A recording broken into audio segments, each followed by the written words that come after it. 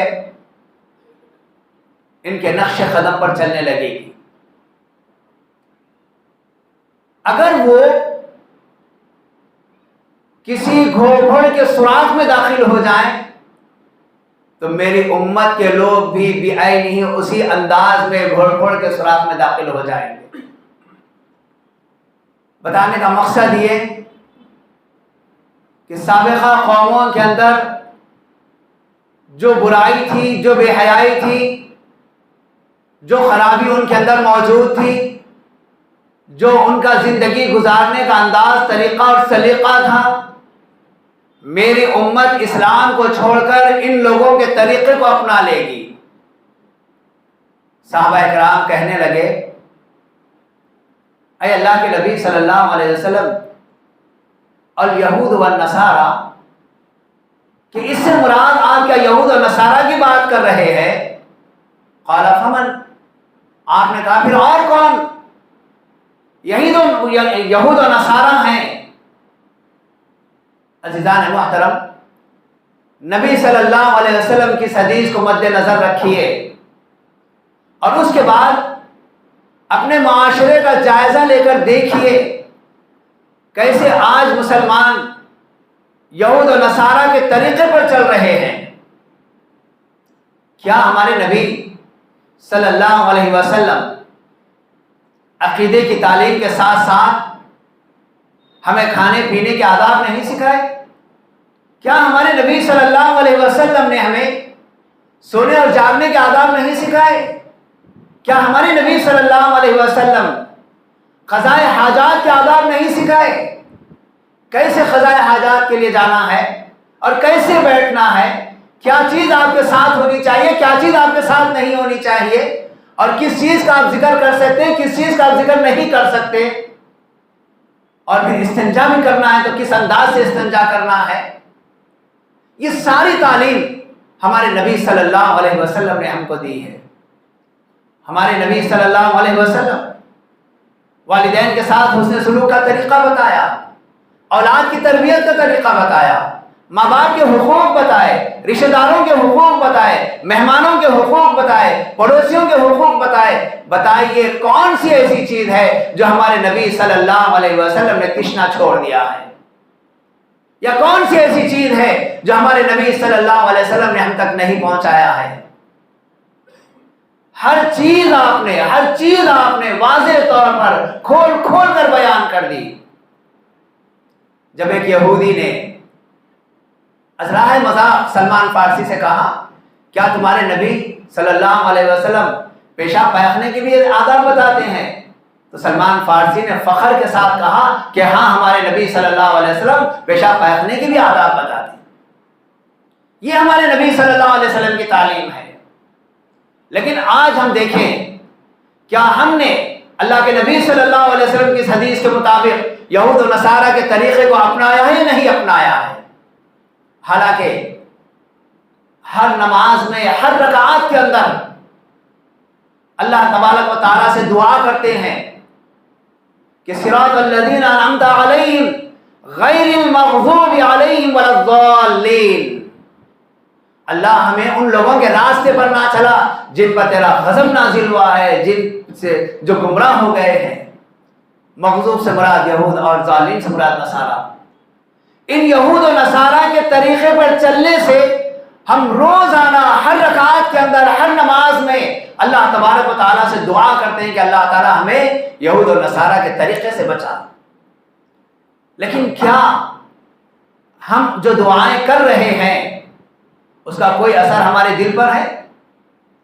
عزیزان محترم، شاید یہ بات آپ کو بہت بری لگے گی. آج ہماری تہذیب، ہمارا تمدن یہود و نصارہ کے کلچر کے مطابق ہو گیا ہے. ہمارا کھانا پینا، نبی صلی اللہ علیہ وسلم نے بیٹھ کر کھانے کی تعلیم دی، بیٹھ کر پینے کی تعلیم دی، اللہ یہ کہ کوئی عذر ہو، کوئی بچا ہو. لیکن آداب میں آپ نے بتایا بیٹھ کر کھائیں اور پئیں. لیکن ہم نے اس کو یہود و نصارہ کے طریقے پر چل کر کھڑے رہ کر کھانا اور کھڑے رہ کر پینا اس کو فیشن بنا لیا۔ نبی صلی اللہ علیہ وسلم نے بیٹھ کر قضائے حاجات کی تعلیم دی، لیکن ٹھہرے ٹھہرے ہم پیشاب سے فارغ ہو جاتے ہیں۔ ہاں اگر کوئی مجبوری ہے، کوئی مسئلہ نہیں ہے، لیکن ہم عام عادت اس کو بنا لیے ہیں۔ ہمارے کھانے کے آداب، ہمارے سونے کے آداب، ہمارے رہن سہن کے آداب سب ہم نے تبدیل کر کے رکھ دیا۔ ہمارے نبی صلی اللہ علیہ وسلم اپنا چہرہ کیسا رکھنا ہے، اپنے بال کیسے رکھنا ہے، اپنا لباس کیسے رکھنا ہے، یہ ساری تعلیم ہمارے نبی نے دی تھی۔ آج ہم نے ہمارے نبی کی تعلیم کی مخالفت میں اپنے چہروں کو بھی بدل کر بتا دیا، اپنے بالوں کو بھی بتا دیا، اطراف سے بال کٹا کر سر کے اوپر گنبد کے مانند بالوں کو چھوڑ لیتے۔ یہ کس کی تہذیب ہے؟ یہ کس کا طریقہ ہے؟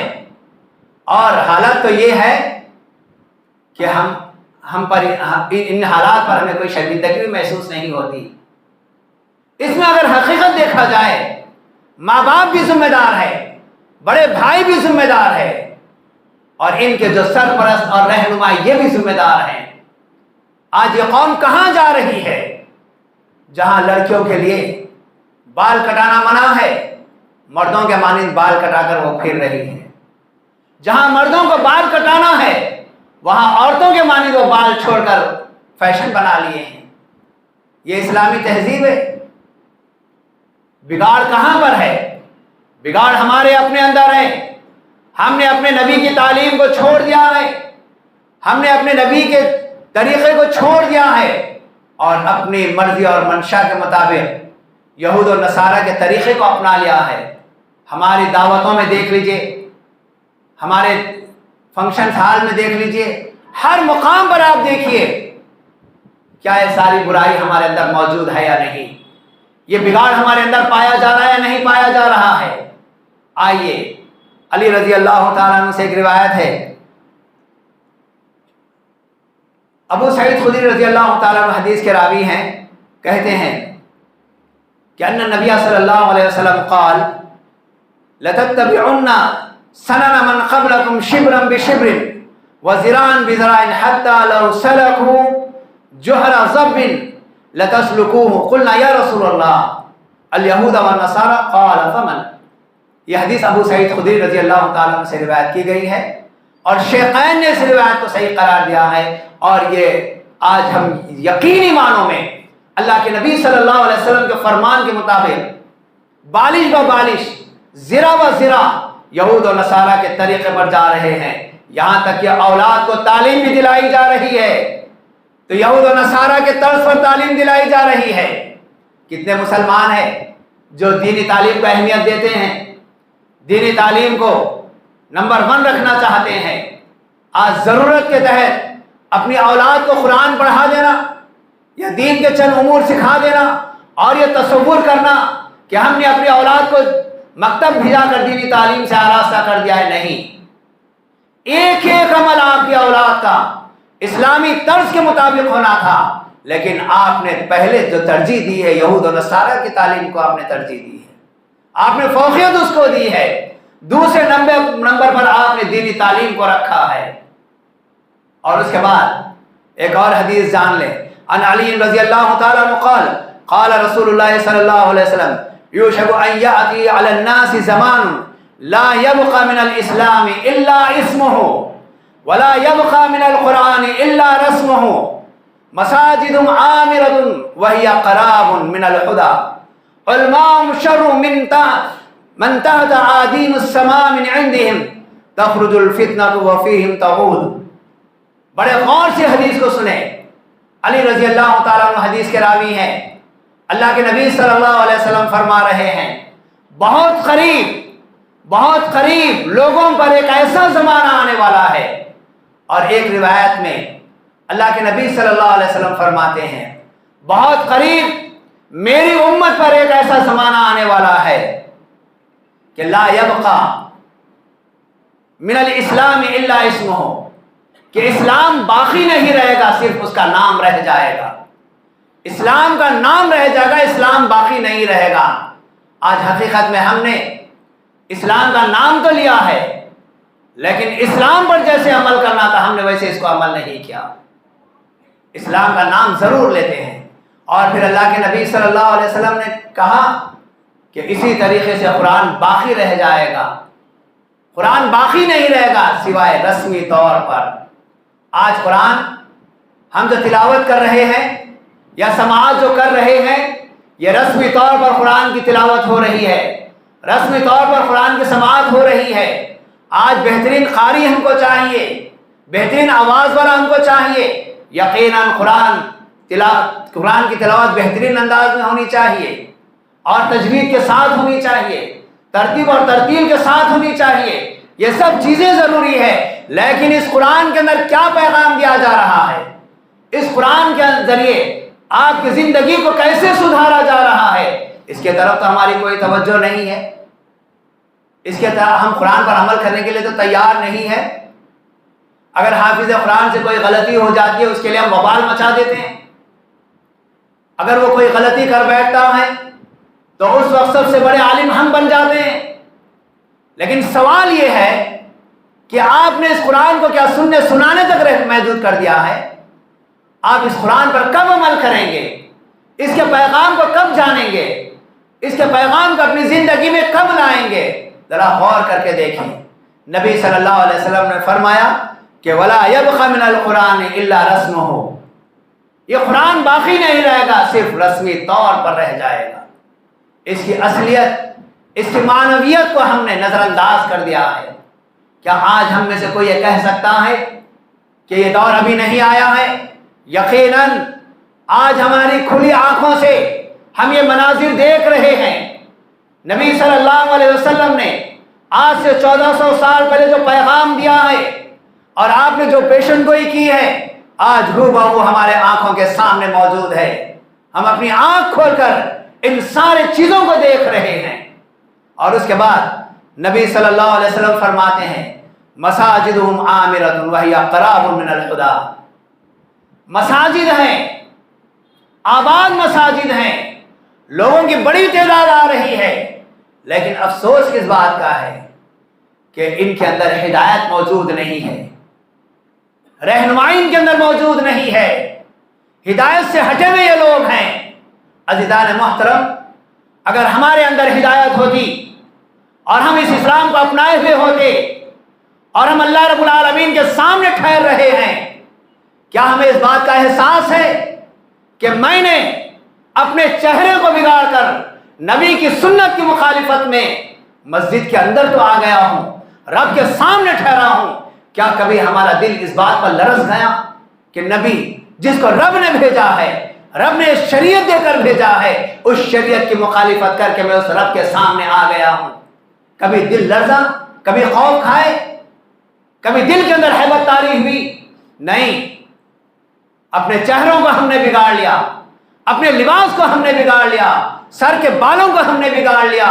شریعت نے بتا دیا تھا, نبی نے بتا دیا ٹخنے کے نیچے کپڑا نہیں ہونا چاہیے, ہم نے شریعت کی مخالفت میں ٹخنے کے نیچے کپڑا بھی رکھ لیا. رب کی بارگاہ میں آ گئے, حرام بھی کھا رہے ہیں, سود بھی کھا رہے ہیں, رشوت بھی لے رہے اور دے رہے ہیں. انٹرسٹ پر پیسہ لینا اور دینا بھی ہمارا جائز ہے. بڑے بڑے لون کاروبار کے لیے ہم لے رہے ہیں, بڑی بڑی دعوتیں ہماری ہو رہی ہیں لون کے اوپر, اور اس کے بعد مسجد میں آ کر اللہ کے سامنے ٹھہر رہے ہیں. کیا آپ ہدایت یافتہ اپنے آپ کو بتائیں گے؟ ان سارے جرائم کے بعد, ان ساری برائیوں کے بعد اب یہ کہیں کہ انہیں حالات بگڑ گئے ہیں.